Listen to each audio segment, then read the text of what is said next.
Welcome to Read News Today. In Washington, the ostensible story is rarely the real story. We know, for example, that former President Clinton engineered a meeting with President Obama's Attorney General, Loretta Lynch, on the tarmac of the Phoenix airport on June 27, 2016. That's the official story, replete with the charming and intentionally disarming detail that all they talked about was their grandchildren. It was just coincidental, don't you know, that at the time the FBI was looking into Hillary Clinton's use of a personal email server to send, receive and store classified information.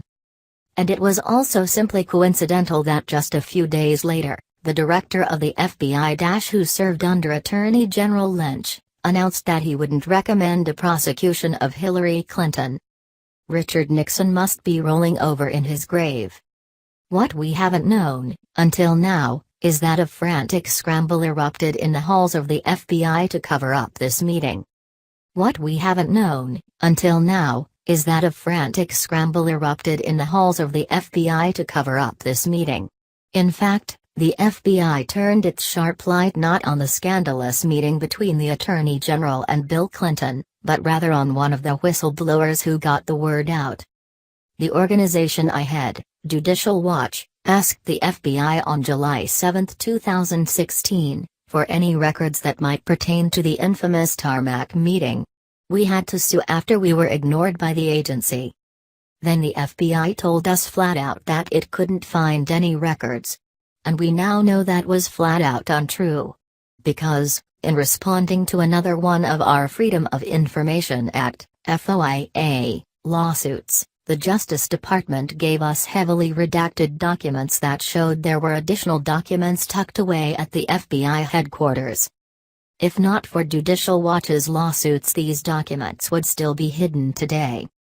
Because of the revelation in our other lawsuit, the FBI, without our knowledge, reopened our FOIA request.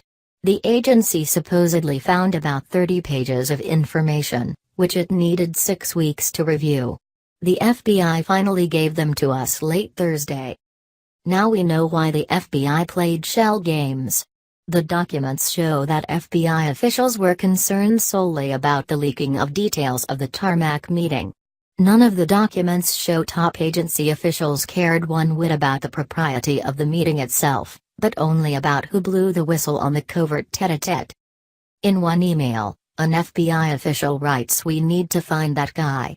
And in another we learn that the Phoenix FBI office was contacted in an attempt to stem any further damage.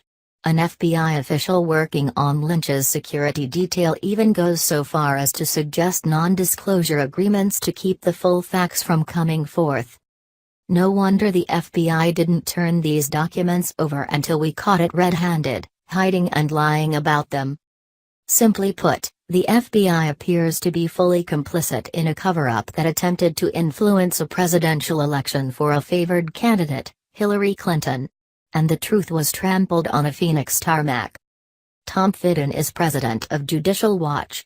Founded in 1994, Judicial Watch Incorporated is a constitutionally conservative, nonpartisan educational foundation that promotes transparency, accountability and integrity in government, politics and the law.